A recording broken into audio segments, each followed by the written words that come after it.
اللہ اللہ اللہ اللہ اللہ اللہ اللہ اللہ الحمدللہ رب العالمین والصلاة والسلام علی حبیبہ محمد وآلہ وصحبہ اجمعین اعوذ باللہ من الشیطان الرجیم بسم اللہ الرحمن الرحیم ان الذین یبایعونک انما یبایعون اللہ ید اللہ فوق ایدیہم فمن نکث فانما ینکث علی نفسہ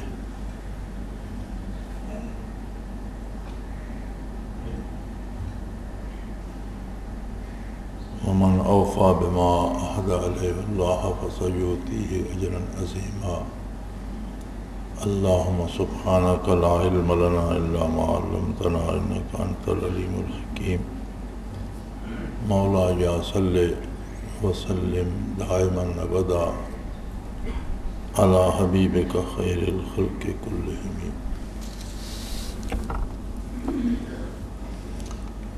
بہت سے احباب کو بیعت روحانی نصیب ہوئی، الحمدللہ یہ اللہ کریم کی عطا ہے۔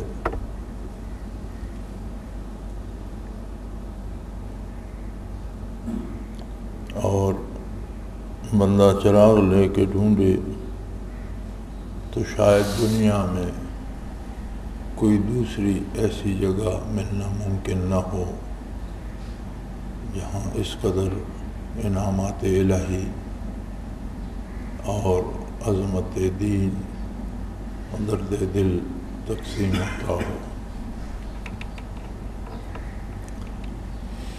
ہر کام کی اپنی عظمت ہوتی ہے،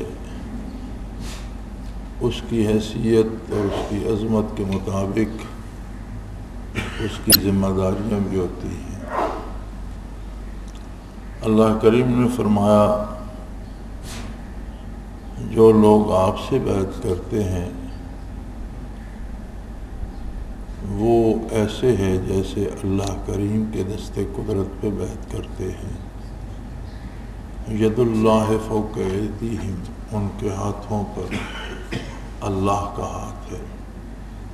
جہاں آپ صلی اللہ علیہ وسلم کا دست مبارک ہے۔ میں نے کل بھی عرض کیا تھا کہ اس قسم کی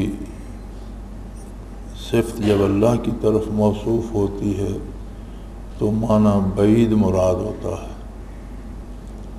کسی پر ہاتھ ہونا یا دست شفقت ہونا سے کیا مراد ہے کہ اسے پورا تحفظ حاصل ہوتا ہے اس ہستی کی طرف سے۔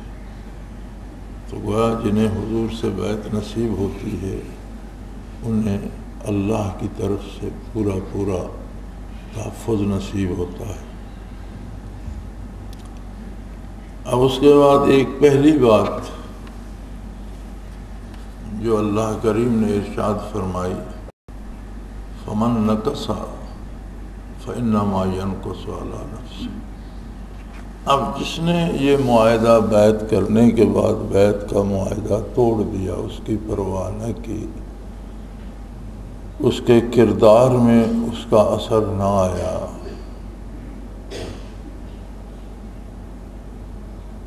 اور وہ اس معاہدے کو نبھا نہ سکا، فإنما ينقص علی نفسہ، اس نے گویا اپنے آپ کو پرزے کر دیا، توڑ دیا، تباہ کر دیا، اپنے آپ کو ایسا توڑا کہ پھر شاید اس کے جڑنے کا امکان بھی باقی نہ رہے، توبہ کی توفیق بھی نصیب نہیں ہوتی۔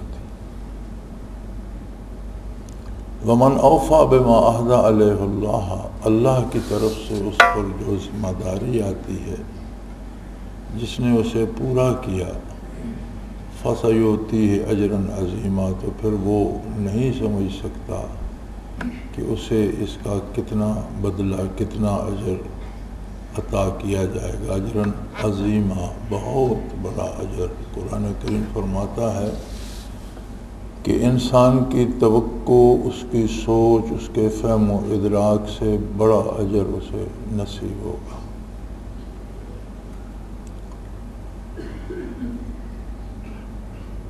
وہ لوگ بڑے خوش نصیب تھے، اور میں سمجھتا ہوں کہ حضور اکرم صلی اللہ علیہ وآلہ وسلم کو جس طرح خصوصی طور پر تخلیق فرمایا گیا اور مبعوث فرمایا گیا، جن لوگوں کو آپ کے ہمراہ رہنا، آپ کی ہمرکابی، آپ کی شفقت، آپ کی محبت، آپ صلی اللہ علیہ وسلم کا ساتھ نصیب ہوا، یقیناً وہ لوگ بھی خصوصی طور پر تخلیق کیے گئے۔ آپ صلی اللہ علیہ وسلم کی رفاقت کے لیے انہیں خاص طور پر پیدا فرمایا گیا۔ بہت عجیب، بے مثال اور خوش نصیب لوگ۔ وہ دور گیا، وہ عہد گیا، صدیوں کی مسافتیں درمیان میں آ گئیں۔ وہ کوئی تنور والا روٹیاں بیچا کرتا تھا، تو کسی نے اس سے روٹی کی قیمت پوچھی، تو اس نے تازہ روٹی کی جو قیمت بتائی، تو بندہ لینے والا غریب ہوگا، کوئی باسی روٹی بھی پاس پڑی تھی، تو اس نے کہا یہ باسی کتنے میں دو گی؟ تو اس نے تازہ کی نسبت باسی کی 2 گنا قیمت بتائی۔ اس نے کہا کمال ہے، میں تو باسی اس لیے پوچھ رہا تھا کہ تم آدھی قیمت پر دو گے، اور تم اس کی 2 گنا قیمت، باسی روٹی کی تازی کی نسبت 2 گنا قیمت، سمجھ میں نہیں آئی بات۔ اس نے کہا کہ یہ جسے تم باسی کہہ رہے ہو، یہ اس تازی سے 4 پہر نبی کریم صلی اللہ علیہ وسلم کے زمانے کے قریب ہے، تم نہ خریدو، میں خود کھا لوں گا۔ جو برکات اس میں ہے 4 پہر بعد آنے والی میں وہ نہیں ہے۔ تو زندگی کے لمحے، گزرتا ہوا وقت بڑے فاصلے پیدا کر دیتا ہے۔ ہم نے زندگی میں ایسے لوگوں کو، ایسے عزیزوں کو، ایسے بزرگوں کو، ایسے بھائیوں کو، ایسے دوستوں کو اپنے سے جدا ہوتے دیکھا کہ جن کے بغیر زندگی کا تصور نہیں تھا، تہہ خاک چلے گئے، اور گزرتے وقت نے ان کی یادیں بھی بلا دی۔ اب اگر ہم گورستان میں جائیں تو شاید ان کی قبر بھی تلاش نہ کر سکیں۔ جن لوگوں کے بغیر ایک لمحہ بسر نہیں ہوتا تھا، وہ ہمیں دنیا کے بکھیڑوں نے، زندگی کی مصیبتوں نے اور حالات نے، گزرتے وقت نے یکسر فراموش کرا دیے۔ اس لیے فراموش ہو گئے کہ رشتے مادی تھے، دنیاوی تھے۔ دوستیاں بھی دنیا کی جو ہوتی ہیں، یہ دراصل ایک کاروبار ہوتا ہے جسے ہم محبت کا نام دے دیتے ہیں۔ ہماری دوستی، ہماری محبت وہیں تک ہوتی ہے جہاں تک ہمیں کچھ ملنے کی امید ہوتی ہے، اور کسی شخص سے کچھ حاصل ہونے کی امید نہ ہو تو نہ دوستی ہوتی ہے، نہ محبت ہوتی ہے۔ سگا بیٹا اگر کما کر نہ دے تو وہ پیار جو والدین کو ہوتا ہے وہ غائب ہو جاتا ہے۔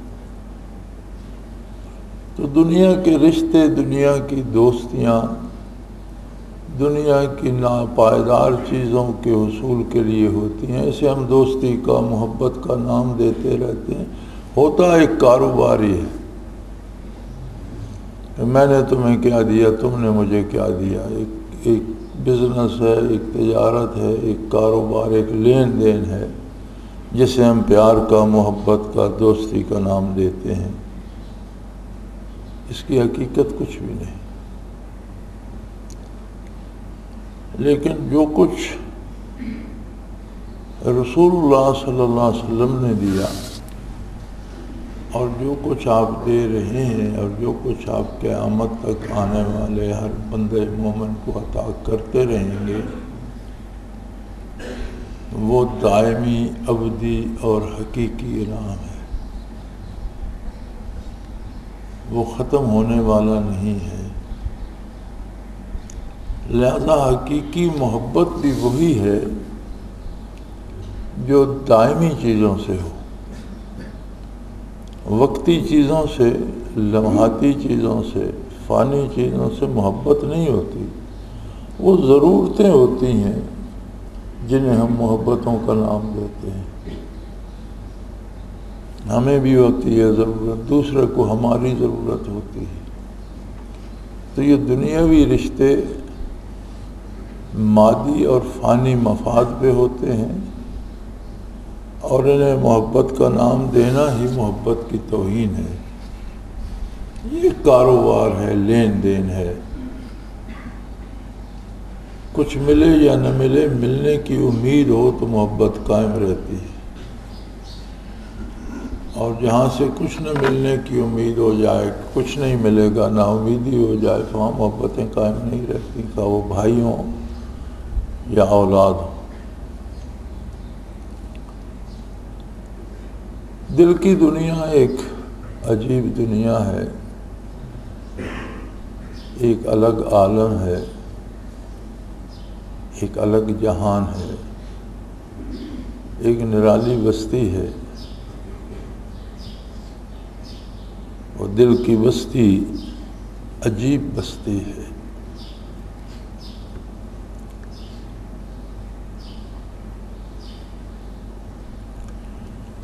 دل کی بستی عجیب بستی ہے، لوٹنے والے کو ترستی ہے۔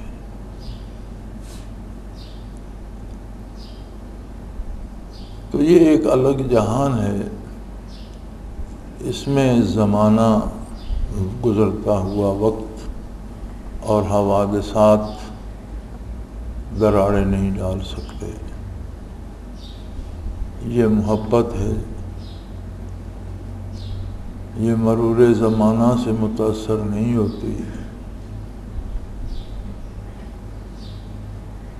اور محبت ہمیشہ محبوب کی عظمت کی دلیل ہوتی ہے۔ محبت کرنے والے کا کمال نہیں ہوتا، وہ تو بے بس ہو جاتا ہے۔ کمال اس کا ہوتا ہے جس سے محبت کی جاتی ہے، اس سے اتنا کچھ مل رہا ہوتا ہے کہ بندہ مجبور و بے بس ہو جاتا ہے۔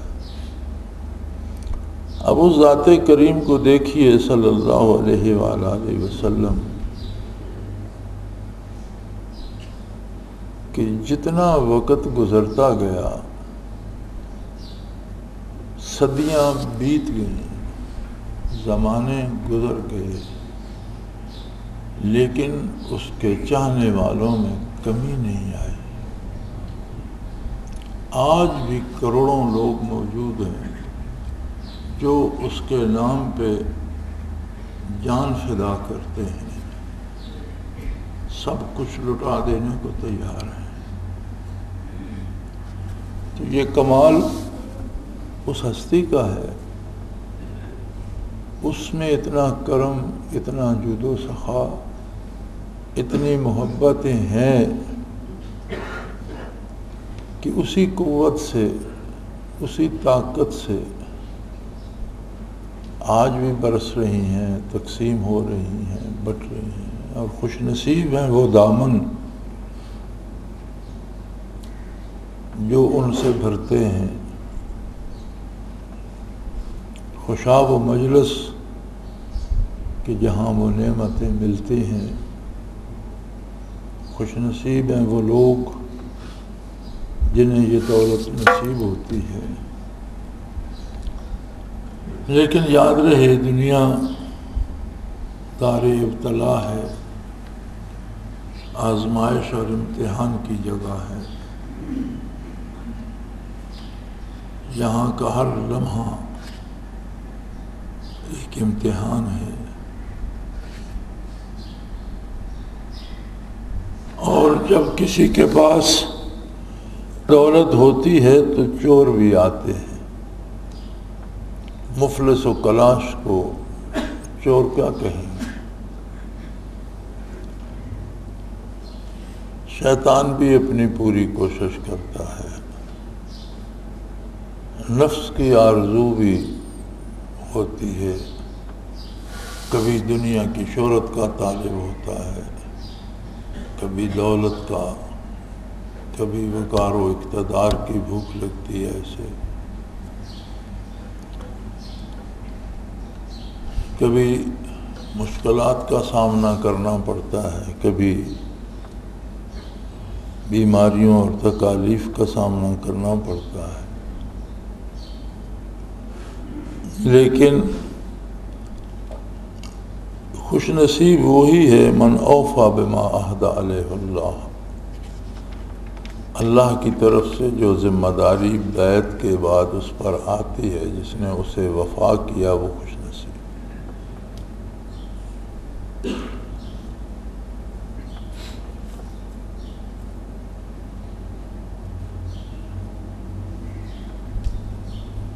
حضرت ایک شعر اکثر دہرایا کرتے تھے،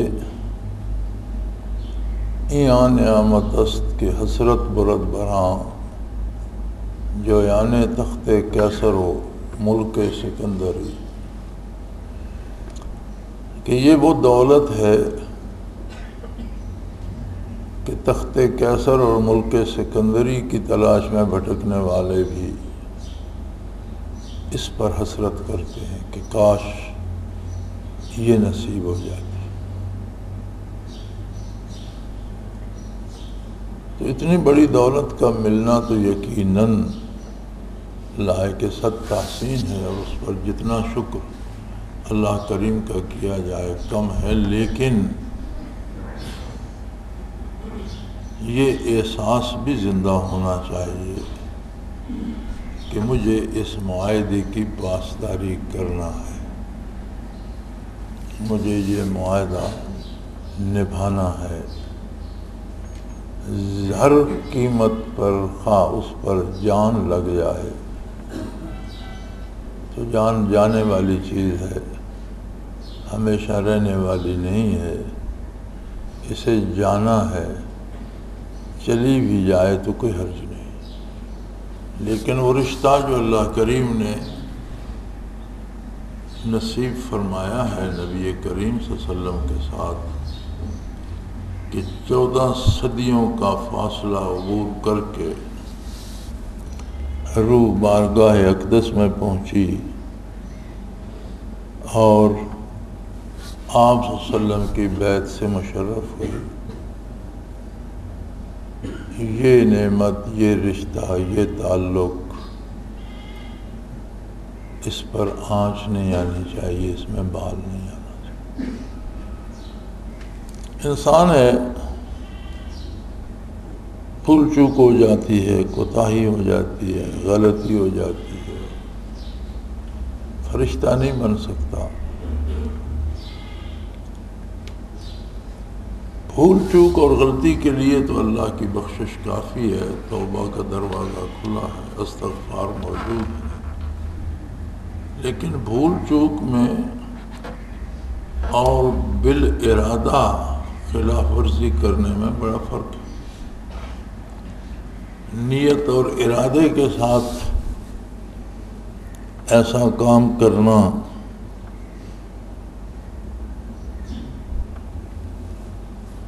جس سے اس میں بال آ جائے، یہ بہت بڑی زیادتی اور بہت بڑا جرم ہے، اور اس کی سزا بھی بہت بڑی ملتی ہے۔ فرمایا فمن نقص فانما ينقص على نفسه، جس نے اس عہد کو توڑا، اس کی خلاف ورزی کی، اس نے اپنا کچھ باقی نہیں چھوڑا۔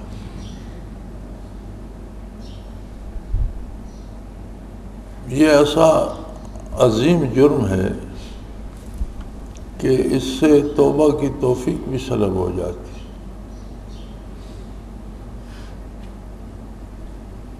بہت مشکل ہو جاتا ہے۔ مولانا تھانوی رحمۃ اللہ تعالیٰ علیہ نے اس موضوع پہ بڑا کام کیا ہے، بلکہ ان کی تفسیر جو ہے بیان القرآن، اس میں انہوں نے تقریباً اکثر آیات سے جو سلوک و تصوف کے مسائل نکلتے تھے وہ حاشیے پہ لکھ دی ہیں مسائل السلوک کے نام سے۔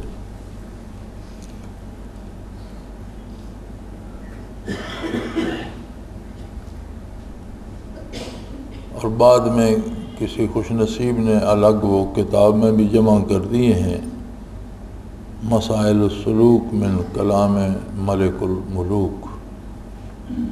اس میں انہوں نے سارے یکجا بھی کر دیے۔ ایک شخص جس نے پورے قرآن حکیم سے سلوک اور تصوف کے مسائل کا استخراج کر کے یکجا کر دیا ہے، کتنا بڑا کام کیا۔ وہ فرماتے ہیں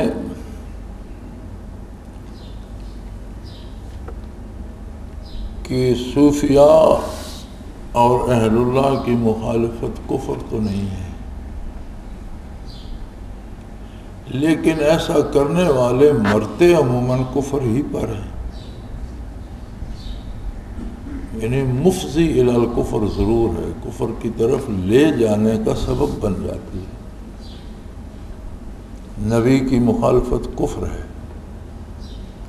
ولی کی مخالفت کفر نہیں ہے، لیکن مفضی الی الکفر، کفر کی طرف لے جانے کا سبب ضرور ہے۔ اور فرماتے ہیں مرتے عموماً کفر ہی پر ہے۔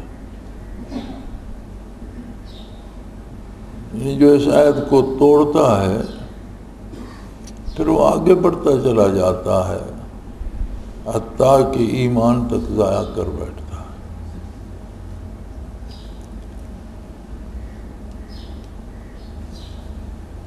تو میں صرف یہ عرض کرنا چاہتا تھا کہ الحمدللہ مجھے بہت خوشی ہوتی ہے جب احباب کو، ساتھیوں کو روحانی بیعت نصیب ہوتی ہے، لیکن اس کے ساتھ یہ احساس اور شدید ہو جاتا ہے کہ اس کی ذمہ داریاں کتنی ہیں اور ان کے لیے ہم کیا کر رہے ہیں۔ یہ بات قابل فخر تو ہے، لیکن بہت بڑی فکر کی بات بھی ہے۔ اس پہ جتنا ناز کیا جائے کم ہے کہ اللہ کا بہت بڑا احسان ہے کہ اس نے اتنے طویل زمانوں کے بعد شرف حضوری نصیب فرمایا، صدیوں کا فاصلہ سمٹ گیا۔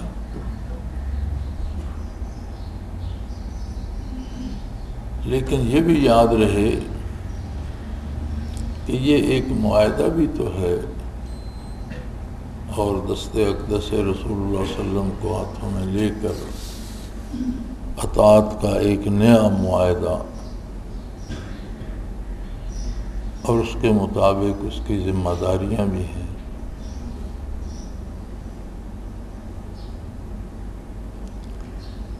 جہاں تک شیخ کا تعلق ہوتا ہے تو کوئی بھی مالی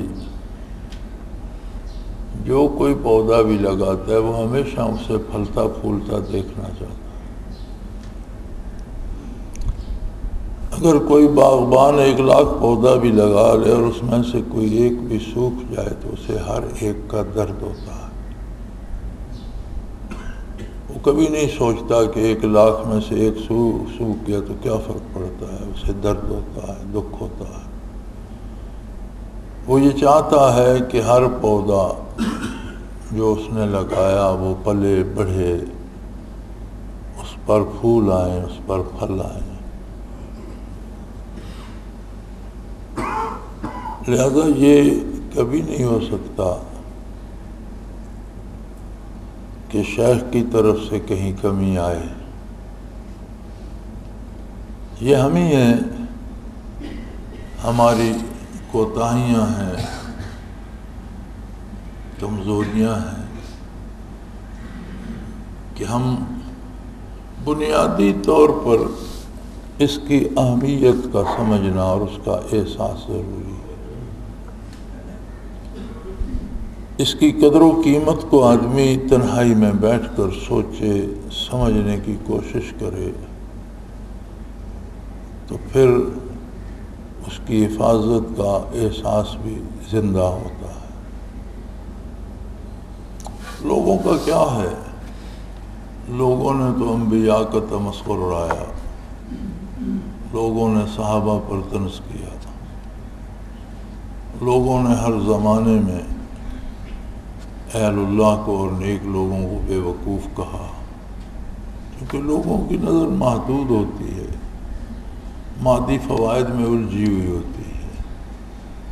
یہ لوگ دوسری طرح کے ہوتے ہیں، یہ مادی نقصان بھی برداشت کرتے ہیں لیکن اپنی محبت اور اپنے رشتے کو بچانے کی کوشش کرتے ہیں، تو بظاہر بے وقوف لگتے ہیں.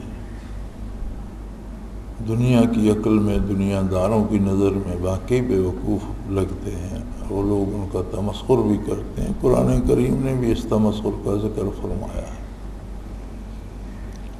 کہ جہنمیوں سے بھی کہا جائے گا کہ دیکھو ان لوگوں کو جن سے تم مذاق کرتے تھے اور جن کا تمسخر اڑاتے تھے. کچھ بندے تھے میرے جو میری یاد میں محو ہوتے تھے، میرا ذکر کیا کرتے تھے، اور تم ان کا مذاق اڑایا کرتے.